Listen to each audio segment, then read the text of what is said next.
好，我们接下来继续来看看的是科技大战，又来讲华为手机了哦。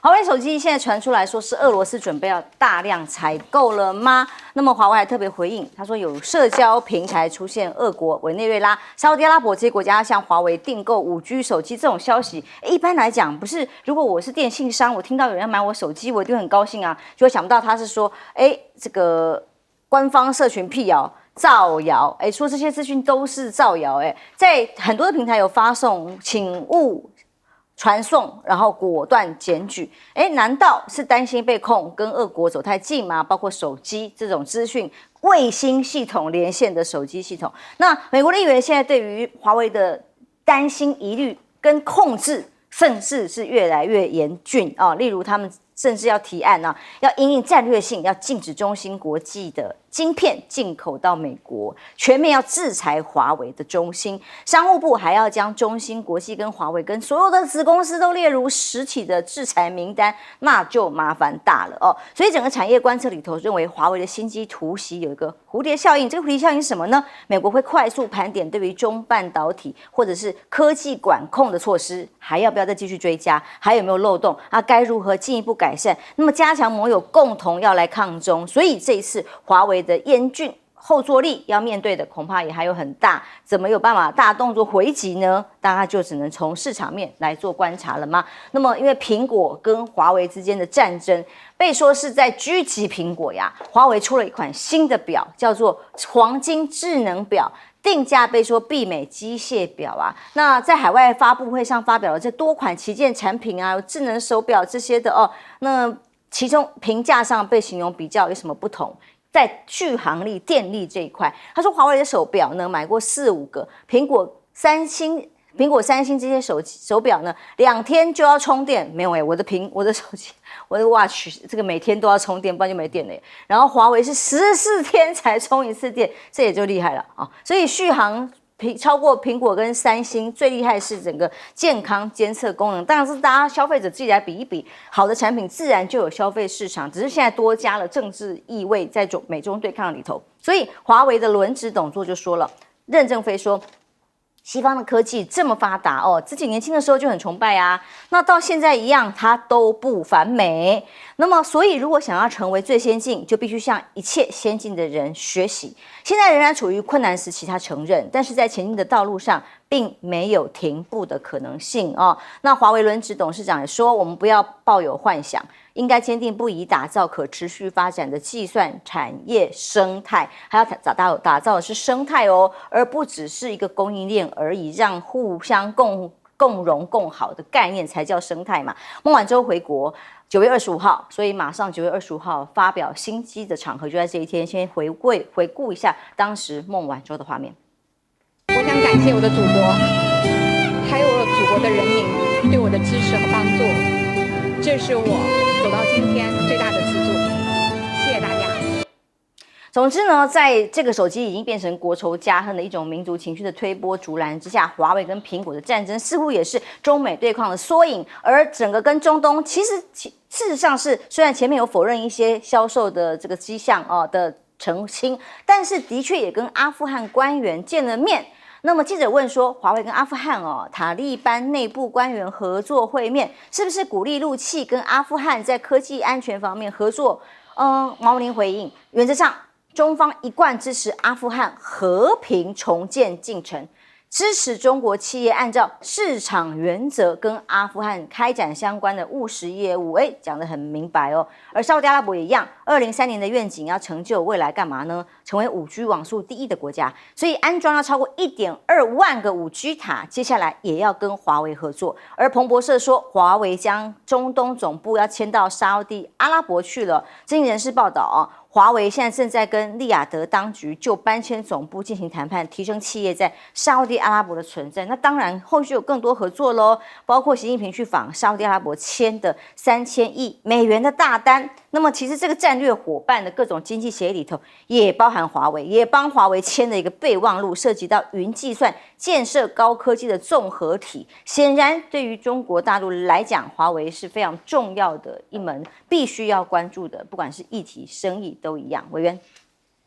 1996年12月份 WTO 通过了一个叫做资讯科技协定。这资讯科技协定把目标高得非常的高远。他说，资讯科技是人类共同的文明。那资讯科技产品在各国里面在买卖的话，不可以有贸易壁垒，不可以有高关税，只能课得很低，不到5%以下的关税，所以等同是没有关税的。然后不可以有任何这个建立这种非贸易性的障碍。但是到了川普的时代呢，美国为了打压中国的崛起，而打压中国的科技产业，完全违背了 WTO 的基本精神跟所有的规定。我也不晓得现在美国怎么还有脸谈 WTO 啊？那所以对华为这家公司的打压也没有错啦就是孟晚舟有幸刚好生在这个时候的中国早一点我不知道那未来的话也很难讲。那这个时候的中国刚好对美国、加拿大有很大的谈判筹码，所以他才能够怎么样全身而退，要不然他今天应该还在美国的监狱里面做黑牢。相对了，我们台湾就没有这个本事。我们的友达的总经理，当时友达是全世界最大的面板厂友达的总经理呢就被迫在下美国的飞机的时候就被逮捕，从来就没有回过台湾，被关了好几年。那他的助手人在台湾，也被迫要自己乖乖的跑到美国去坐牢。坐什么牢？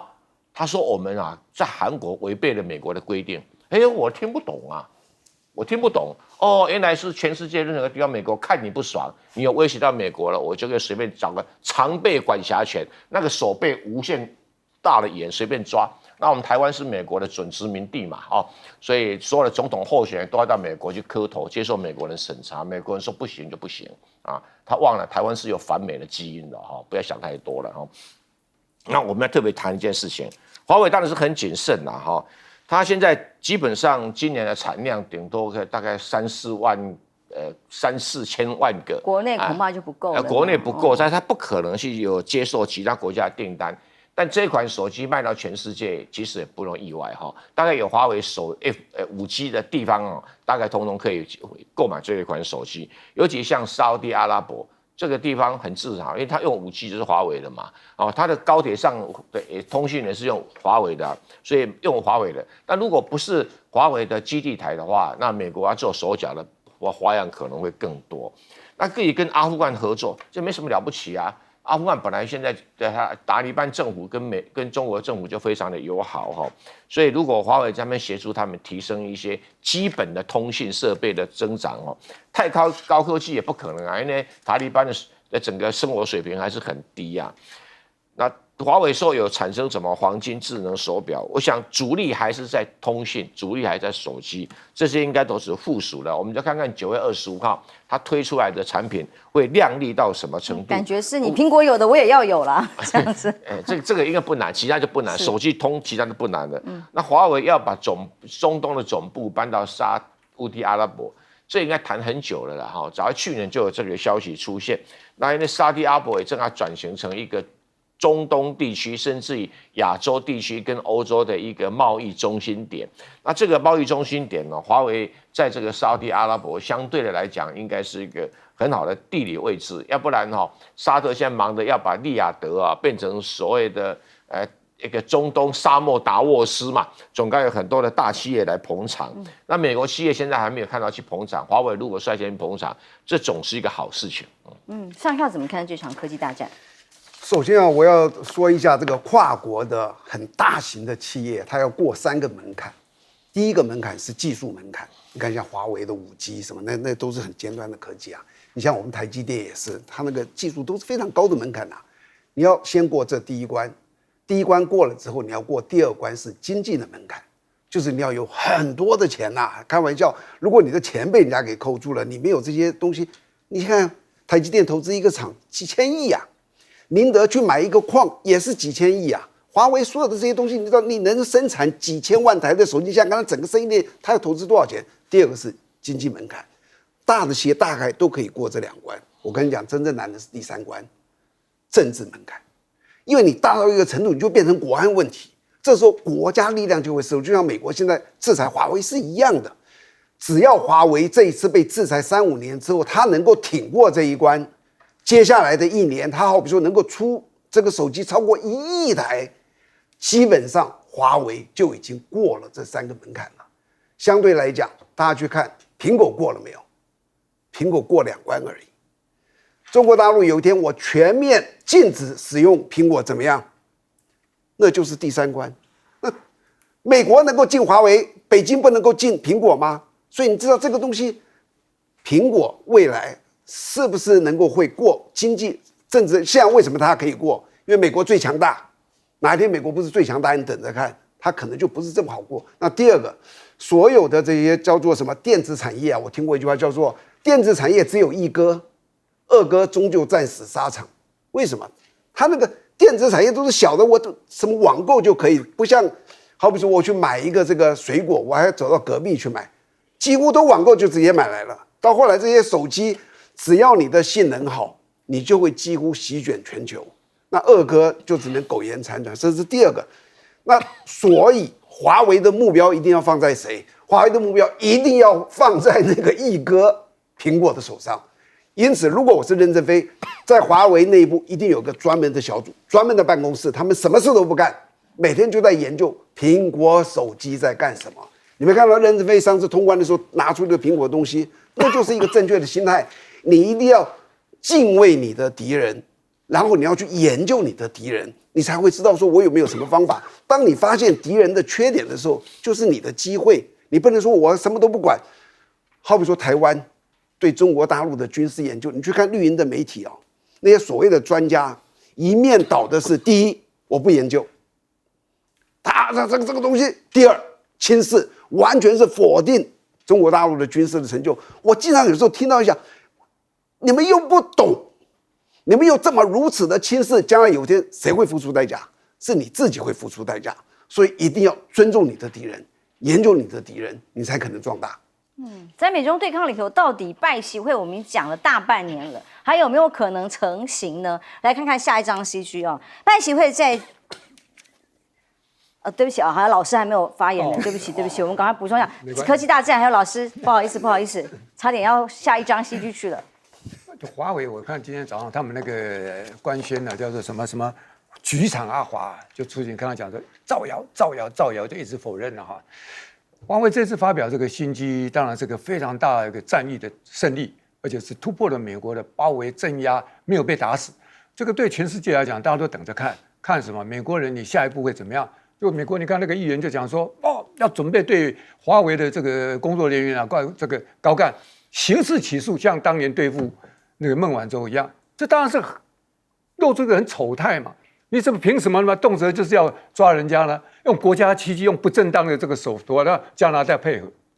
所以你可以看到，美国是有点慌乱，还在想说到底怎么回事。可是中国国内那个事情，我认为是不好的。当然是很多老百姓就觉得很爽啊，怎么样。可是这种民族主义，你只能对外，你对外好好支持嘛，多去买嘛。你怎么把它扩张到对外？什么沙烏地阿拉伯啊，这个，我是认为这些爱国人的就借华为一吐这个怨气，然后就忽然间就夸大。我跟你讲，就算真的也不能讲，因为这变得太嚣张、太轻敌、太傲慢，这种民族情绪搞不好就被民粹，这些人就变成爱国贼，不见得是对华为是好的。华为一向就是稳扎稳打，而且这种东西打长仗就是要虚实嘛，所以他目前为止也没有低调。25号继续发表更新的机型。第二个，你跟对外的关系，大家是讲利益嘛，你的产品要好，你的功能要好，人家自然在商场上就会来买。就算美国打压，他如果够好，他就顶得住，而不是靠这个民粹主义这么一直弄。我认为这个事实上是很不恰当的。好啊，但是这场仗打到现在，大家也在等着看说，那下一波是什么？美国就此罢休吗？美国到底还能够出真正有效致命的招是什么？而华为难道没有准备吗？华为当然知道说，这个已经美国人不是那么好惹的，他们真的已经是步步防守，每一个制程、每一个这个原料、每一个这个专利都守得很好，不怕美国人吗？而且甚至如果美国再来，他顺势再反击。如果华为能够做到这样，像任正非这样很虔诚，这个诚虔不低调，他说我何必反？美国都很值得尊敬。中国官方他某种程度也没有禁华为，但他用这禁苹果，但他暗示说他们的这外交相关单位不用。可是中国大陆老百姓不太争气，刚刚对华为民族主义都限制啊，买起苹果是下叫啊！你们真的行事人民自发的，不要再去买那么多苹果。结果呢，苹果在大陆还是卖得不错，这个就表示说中国大陆这一部分还要更细致的操作。郑老师，刚刚不好意思，我们真的要讲拜习会了。拜习会到底还会不会？中美还在博弈当中。其中刚刚讲到的科技面、经济层面呢，大陆已经连4个月减持美债136亿美元了啊，14年来的新低。所以呢，7月份中国减持这136亿啊，跟英国一起2个国家都减持，等于1、2大债主的中国连续4个月都在减少美债持有哦。但美中政治角力还在进行当中。王毅跟苏立文的见面，根据《环球时报》的报道，长达12个小时。16号、17号在马耳他，美国跟美国国安顾问苏立文呢，他们12个小时的战略沟通当中，谈最多的是什么？台海的问题，据说是花最多时间的。王毅重申，台湾问题是中美关系第一条不可逾越的红线，必须恪守中美3联合公报，落实不支持台独的承诺。那么暗示美中如果我们要谈有下一步的领袖会议，就必须这个问题收手哦。那么甚至不惜一战吗？这个是在于这个媒体的解读上，同时中国的发展有强大的内生动力，遵循历史逻辑啊，所以正在发展权力不容剥夺等等，这个是告诉美方他们的立场。接下来5月份在维也纳，现在上次见面在维也纳，这次见面在马尔地。会议的地点都不在中国或美国，都选在欧洲，而且这2次呢会谈都分2天进行。这一次呢被形容多轮会晤进行很多次，比较不一样。那以前都会说，会晤啊，沟通啊，这次比较强硬，叫做战略沟通。因此，这个铺陈到底有没有机会铺陈到旧金山的拜习会呢？那么大陆学者说，稳定内政来说，习近平必须要在国际场合跟拜登有个高层会谈。因为大陆目前的确经济状况有一些问题，状况 CPI 相关指数都不太好，所以民众会感到焦虑。源头就是中美关系的对抗跟对峙啊。所以习近平出席 APEC 可以发挥定心丸，只要中美关系不破裂，包括外来的投资等等，改革开放以来的成果就不会倒退到锁国状态哦。所以中美双方领导人要不要见，要不要沟通？对于稳定内政是有效的，那中美关系改善的话，自然而然就有进一步的这个合作，在经济契机上加以这个把士气给提振上来。所以美中却还是在持续对抗啊。我们看到韩正会布林肯这一场，这是另外一场在联合国大会的场边会。这场见面呢，都有一个公开的谈话，其中韩正说的是希望美中相向而行，这是温暖的喊话嘛，要回到健康的轨道，推动中美关系。而布林肯是说，期待跟中方加强沟通，管控分歧，推进合作，来稳定发展美中关系。看起来有没有可能回到健康而稳定的轨道呢？但是白宫在联大开会之前就有一个所谓放风哦，拜登要推动什么呢？我们常委的席次啊，常任理事国的席次啊要增加。联合国大会召开之前，国安理事会说要改革啊，希望增加5到6个新常任理事国，包括谁呢？印度、巴西、德国、日本、南非。对抗中国跟俄罗斯，就是投票权多几个都是我们自己人这样的概念吗？会不会通过？当然有一番要互相的拉锯战啊。来看看在朝鲜半岛的部分，金正恩北韩的领袖访俄罗斯之后，后续还有什么更大的消息呢？中俄外长见面了，双方说要增加战略合作，包括了武器买卖啊、合作啊等等。拉夫罗夫说，俄中要进一步加强在联合国、上海合作组织等多边的架构协调协作，共同维护国际关系的基本准则。因为现在等于是2个都是被国际关系排除在外的抵制的围堵的国家嘛，所以这个军事紧张的情势呢，也是从俄罗斯还有朝鲜半岛这里开始。其中俄罗斯海上的巡弋飞弹锁定的是俄美之间的白令海来进行模拟目标，模拟要攻击白令海上的敌舰，像这样的演习是一直不停的在进行当中，甚至还有说是破纪录的一个做法是什么呢？俄罗斯的太平洋舰队反潜航空兵。今年3月，在既定的水域发现了美国潜舰之后，就对它跟踪。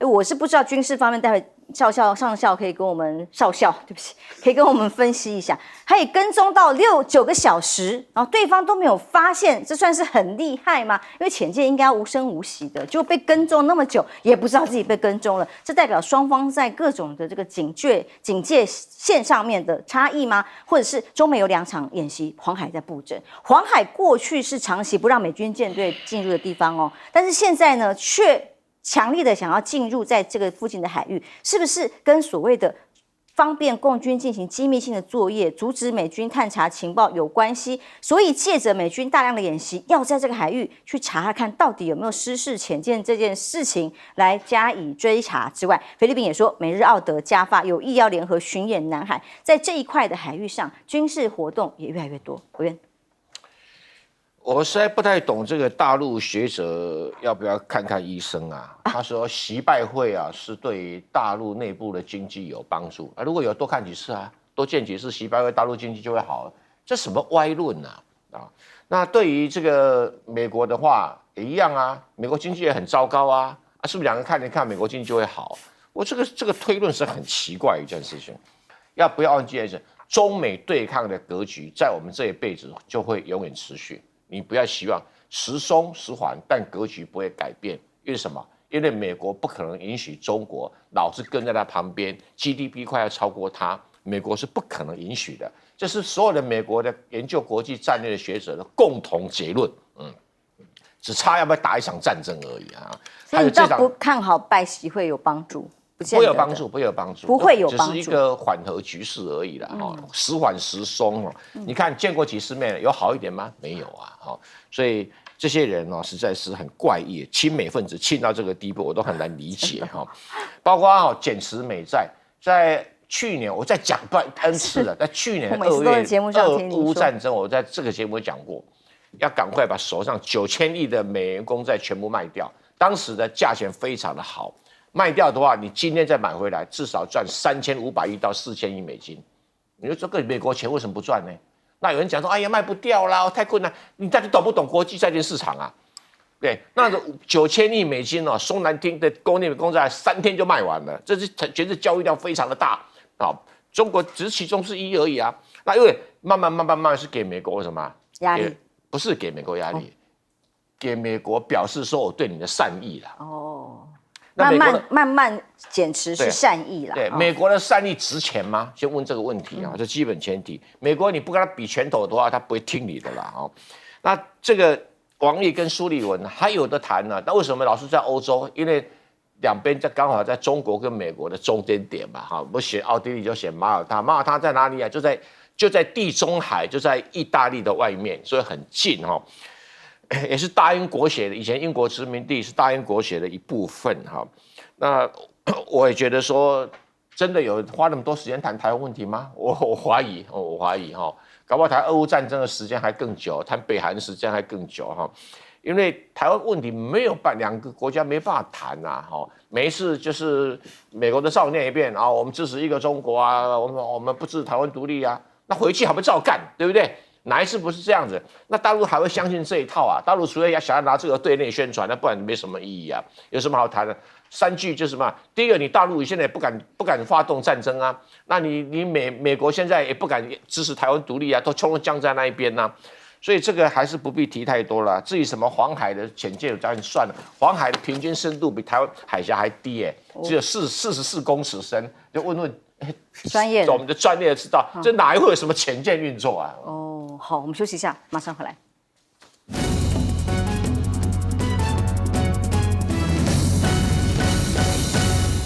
俄乌战争还在进行当中，最近北韩又跟俄罗斯走得很近，西方国家当然担心了，又加上俄罗斯最近有一些海上的演习，甚至还说美国潜舰被我跟踪9小时都没有发现。我今天一看到这个消息的时候，我当然直觉是就怀疑啦，因为潜舰在底下也是很难跟这么久的。第二个，如果是跟踪他的是俄罗斯的潜舰去跟他的潜舰，那是难度非常非常的高，因为2个潜舰在水下，那个潜舰隔段时间要转一下，他们有一个他规定的要转一下的，你很难去逃过的。所以说9个小时人家不知道，我觉得几乎不可能。那我看他实际的内容，发觉是航空兵，就是说这个潜舰在底下。天空有一个侦测的反潜的兵，那这个空中的这个在空中的时候，底下不知道它哦，它外面到底是什么事情，它听不到的。然后它在上面，它如果发现了潜舰之后，它基本上就是布声标，被动的，通丢下去，你也不知道它布了一个声标，那个声标下去就是一个耳朵，它砰砰就在你因为你的潜舰是不是在走，它可以在你的前面左右布这个声标，它就照你这个走，它发现你转弯的时候，它在你前面在这样布，它就一路这样子布，底下的潜舰基本上完全不知道。但是如果你在一个茫茫大海，你说我从来就不知道这里有一个潜舰，那很困难。但是如果你已经发现了，你追着它去难度降低了很多。就好像你在草地里，你要去发现一个草地里面有一个蚂蚁在那跑，那多难啊！可是如果你已经看到这只蚂蚁在这跑了，你就一路拨着草这样子看着它走，那就很容易。所以它这个东西是有可能的，这是第一个。如果航空兵力，我认为这个人是一个军方的一个上将嘛，我就认为他没有胡说八道，应该是真的。那第二个，你说那个黄海那里啊，这个有时候我是觉得说这么离谱的这种消息，怎么会一而再再而三的？先是8月22号，潜舰失事，先是潜舰失事，美国的这个有一个那个布洛克说有，他一天就拿掉了，你知道吧？他立刻知道这个是太荒唐了。我也有写文章啊，我在我的部落格里，我到今天16年，我没有拿过我的一篇文章下来，我没有改过我任何已发布文章的一个字。为什么？我对这个东西负责。这个东西一天他拿，你就知道他实际上是错的。那这个错了之后，好多别的人这个唯恐天下不乱，这里又发现这个，原来说台海对不对？后来又说到南海。那现在这次今天又说了一个跑到黄海去了，为什么？我就跟他说，那你有什么理由说跑到黄海呢？只因为黄海那里好多军演因为好多军演，所以他就想说，那一定是为了帮人家去。除此以外，完全不可能。那里水深只有44公尺，绝无可能。刚刚这个我们委员说的这个海洋专家，真是专业。44公尺，飞机飞在上面，底下有一个潜舰，可以看得一清二楚。如果失事，因为它的上面距海面大概只有30公，它把那个舱盖打开，人都活着上来了。对，是。好，我们休息一下，马上回来。美中对抗当中还期许要有进一步的对话，拜习会老师怎么看？我觉得这个拜习会是有非常象征意义的哈。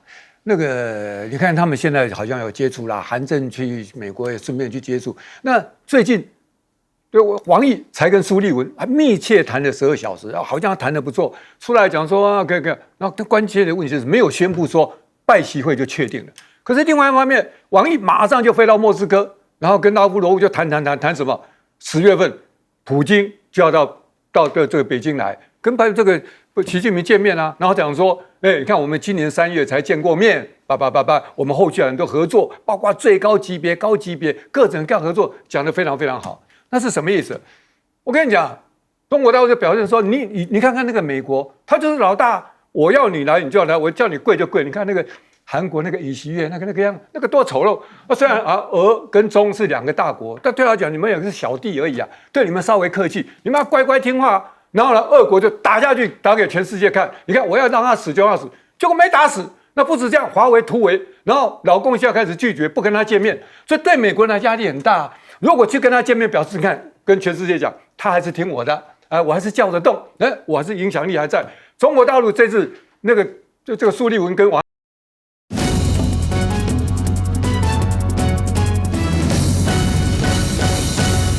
平安，欢迎收看 TBS 新闻大白话，我是王浅秋。首先介绍一起跟我们讨论国际及国内题的来宾，第一位是北京清华大学法学博士蔡正元前委员。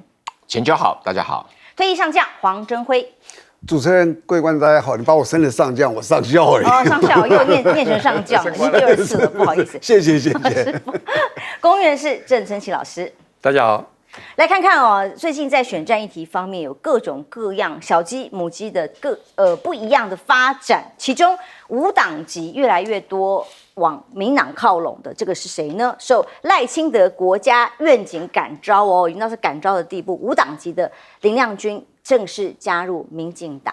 小绿绿为选举在卡位当中，而黄捷8月才宣布加入民进党的，当时本来被认为很有机会直接代表高雄再来出征选，直接进阶选立委啦哦。结果呢，确定出局，民党征召李博毅选高雄左南的立委，这是什么呢？这是赖清德的民主大联盟翻车了吗？记得吗？他当时当党主席之后，立刻第一波小鸡的提名里面，洋洋洒洒提出来的人有谁？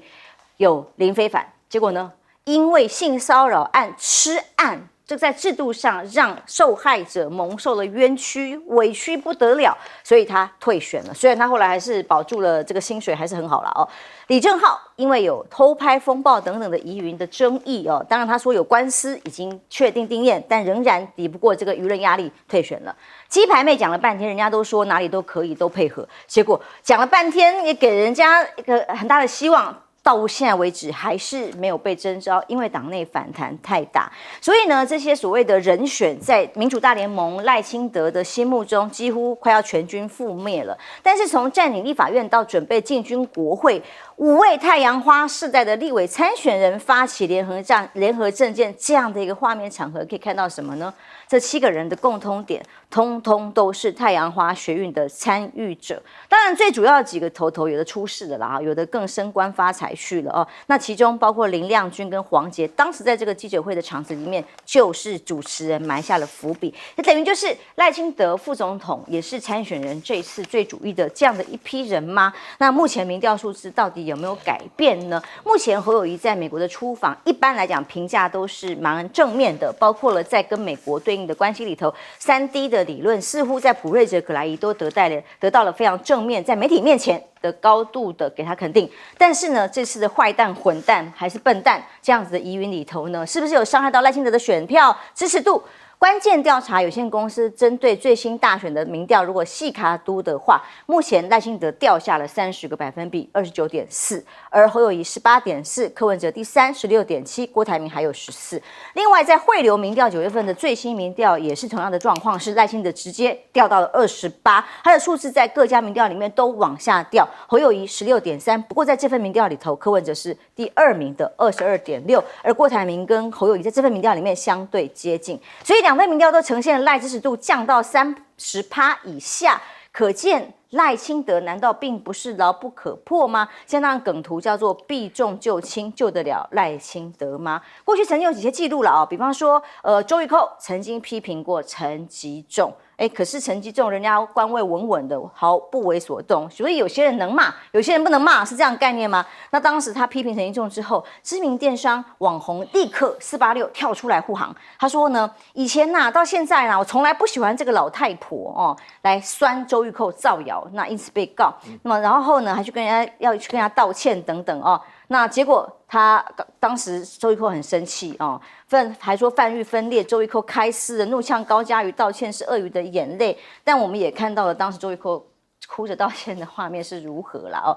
总之，执政党如此，民调往下滑，在野党呢整合有没有谱哦？有一个幕后的调查报道告诉大家说，柯文哲已经排除要跟郭台铭合作了吗？因为美国告诉他不希望选票出现郭台铭的名字，所以国民党9月底要推蓝白合。那么国民党中央一直喊出来是9月小鸡，10月中要进行总统的蓝白合啊。那么所以中央选战战略是不是定了呢？在这则报道里面的消息是这样说，不再理会郭台铭，11月20。总之，在登记的那一天，都希望能够共推一组正副总统候选人。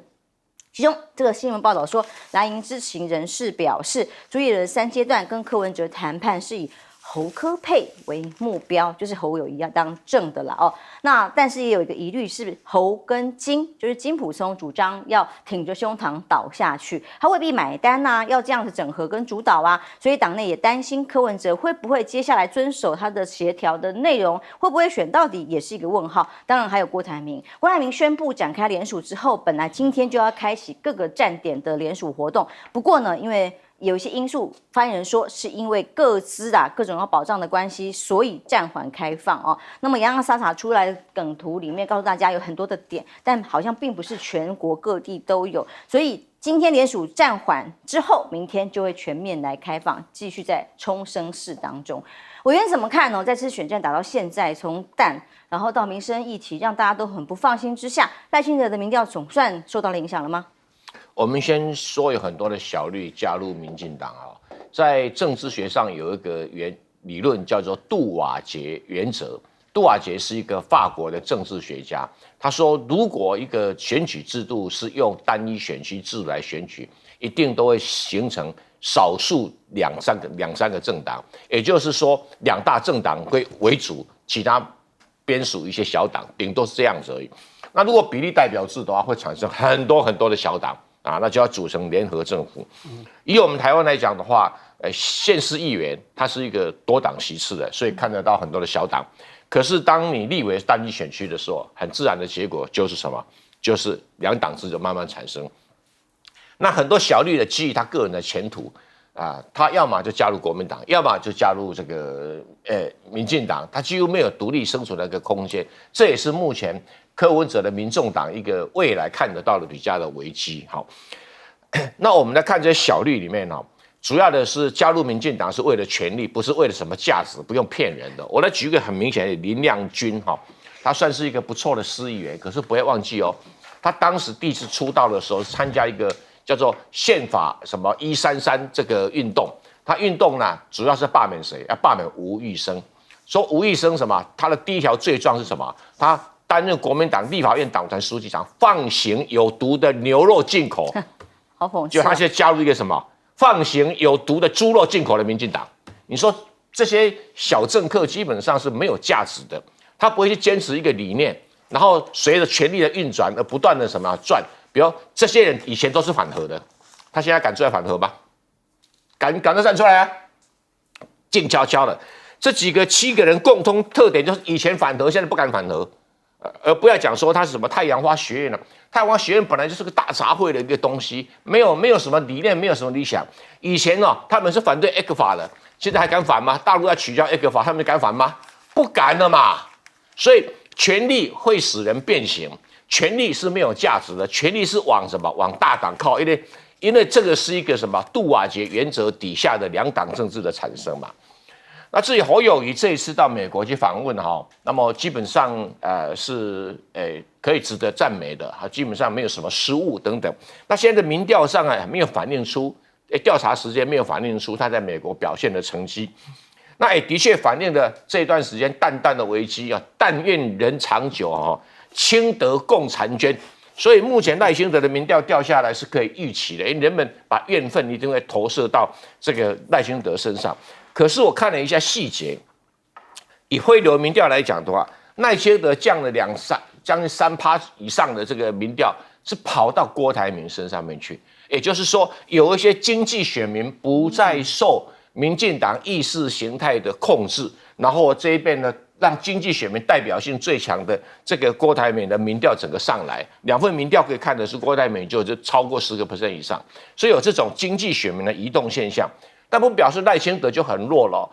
我举个例子就是说当时在2008年谢长廷跟马英九选，马英九如日中天谢长廷民调才25%，可是投票出来42%，你要必须面对这个一个很残酷的一种意识形态的现实。何况在野党如果分成2个人或3个人，那这一场选举就不用选了嘛。那现在国民党当然讲了很多的新闻说我们希望促成侯柯配等等，我很负责任的讲。目前都只听楼梯响，没有看到人下来。目前都是在幕后放话，事实上一点进展都没有。除非社会大众再给这些伟大的政治人物们更多的压力，否则侯柯配还是一个白日梦。我刚才跟你讲，就是还是个白日梦。那柯侯配也还是个白日梦。所以重点不在朱立伦金溥聪这不是做男主角，不是你们嘛？你们只是旁边敲锣打鼓了，能够形成一个联盟那我们给你掌声。不能够形成联盟，你们这一场游戏就结束了嘛？所以对于柯文哲来讲，他有刚才我讲的民众党那种所谓杜瓦杰现象，所以他的参选如何，这个必须要想办法去特别的处理的。如果说以这目前的态势下去那个除了柯文哲有上20% 以上的民调以外，侯友宜也在10字头那郭台铭因为受到这一波的这个淡危机，他也在往上冲那以后就更难摆平所以时机并不在野党这边，不晓得这些在野党的伟大的政治领袖们有没有想到这一点？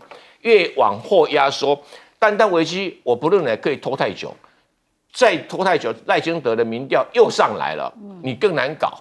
这个时候，你立委也许都已经处理好了，可是每一只小鸡里面呢，喘喘不安，到底怎么办呢？到底怎么办呢？好，所以每一个小鸡都需要50% 的选票，他的选票里面有什么？有侯友宜的选票，也有柯文哲的选票，也有郭台铭的选票。那如果在你们大人组不成了，不害死很多小鸡吗？而且民进党是已经确定了每一个人都稳坐江山，这边等你上台啊。那如果说在野的阵营还不团结的话，那就是在保送赖清德。美国再多的赞美，其实也没什么意义。还有说不断的放话说，哎呀，这个美国不希望选票上出现郭台铭的名字，这是在帮郭台铭的忙，还是在扯郭台铭台？我觉得放这种消息实在是有够笨哦！这国民党里面放的消息不是有够笨，这很明显在台湾现在社会里面在帮郭台铭的忙啊。所以我觉得蓝营里面、国民党里面真的有内贼，有内贼。我们看看蛋的危机的议题，郑老师觉得不可思议，但是他可以不辞职不下台，然后连道歉都还表达说，其实他没有错，是被抹黑的哦。那5点半他还要再召开记者会，当然不知道他内容是什么。对于这位部长来说，民众的惶惶不安好像也不重要，但在这些选战的议题里头，小鸡怎么布局？到时候如果立法院仍然在这个碾压的情况之下，仍然没有办法监督政策。陈其仲他大概不得不一直持续讲清楚，因为他前几天讲的，包括今天上午讲的，他们那个上层大概是不满意的。现在他是属于一种留校察看的状态，因为他本来要走嘛，大概有比如说苏贞昌这些人就插手，但是陈建仁或者说后面一些要选的这些有压力啊，说你继续搞下去，你这个蛋会把大家全部都搞错，会影响选情，然后叫他说讲清楚。你如果讲会意思什么，你讲不清楚，你终究还是要滚蛋的。所以当然很快就会进入立法院的质询，他到底能不能讲清楚？后面其实民进党现在已经感受到很大的压力，特别是参选的，可老百姓当然不能够放过了哈。那我是觉得这个事情都持续让它发展了。我倒是比较关心，刚刚这个蔡委员也提到说，这次侯友宜出去，他觉得说好像还不错，没有犯什么大错这样。我是非常不满意的啊！我个人是非常非常非常不满意的，讲了3个非常不满意，多多指教，手下留情。而且我不要讲我个人的理想了，那回到现实，刚才讲他到现在民调还是18%、16%，没有什么任何起色啊。那现在就开始在操作说怎么样跟白的合，好像合起来就自然就会饼就会扩大，然后就会6成，然后就会赢。这种选战的思考逻辑，说真的是很不长进的，而且是一种非常这个消极的，然后就固守，没有进攻性。我是觉得，为什么我非常的失望？我看到联合报还2个很有名的记者还帮他写说，侯友宜是到美国务实的这个宣导，跳脱了被批评请中的，跳脱这个批评，好像很高兴这样子。他说国民党过去是对话为上策，备战为下策，那现在调整到说备战跟对话并举，那甚至其实那个是假的，他是把备战放在前面，他是3D 政策，贺主对话然后再缓解，这是个大倒退啊！为的是什么？为了要跟民进党比什么谁爱台湾？另外是这次到美国，美国人要全程盯着你，就是表态，你是不是会听我们的话？他怎么讲？他讲台湾要纳入美国的印太战略中，要有一定的角色。印太战略是个最烂的东西，是日本的那个安倍晋三去搞来的东西。你如果要讲什么，你为什么不讲说台湾要在这个在这个东亚或者是这个亚洲，或是太平洋？或甚至你可以讲欧亚大陆都可以扮演一个很好的角色，为什么要用印太？印太就是要包围中国了嘛。你说要在这里面扮演着一个很好的角色，而且还跟美国怎么样互相合作分享，你完全就是亲美。那你还在讲说你两岸要能够和解。今年我认为一个很大内部就是刚刚讲这民进党的贪污，对外就是会不会发生战争。因为他们讲说，在华府跟那个侨胞在讲话，他讲一大堆政策都没有发现，他讲到战争哇，下面就呼，因为大家都很担心嘛。所以你在这个时候，你不但没有前进还倒退。他说要组一个全民防卫动员委员会，我要这样备战。我问你，你为什么不组一个全民对话和谈委员会？这才是反映台湾现在多数老百姓的嘛。你怎么去倒退？而且那个美国从头盯到尾，他到那边表态回来，他们国民党还洋洋自得，觉得说没有失分。我认为从选战上，我也不认为对。我刚刚已经讲，你民调起不起来啊？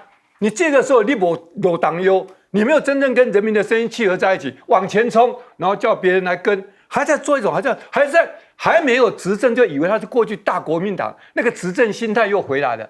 你真是头壳坏到极点了，真的要比乖，民进党比你在美国人心目中乖100倍。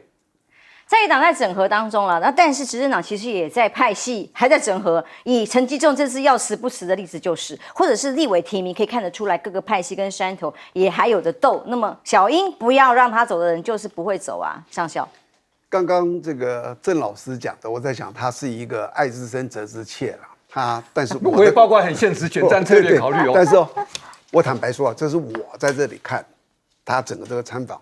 我开始对他完全不抱任何期待的，因为你要知道，这种外交也好，英语能力也好，到美国也好，这些通通不是侯友宜的长相。所以我原本认为这趟去就会是淡淡的去，淡淡的回来，没有什么大的。结果整个过程让我看到的一个很不错的，好比说见到了谁，沿途的这些参访啊，什么讲的话，内容包含配合的登的这个文章。当然，这文章你要说很好，当然不可能很好。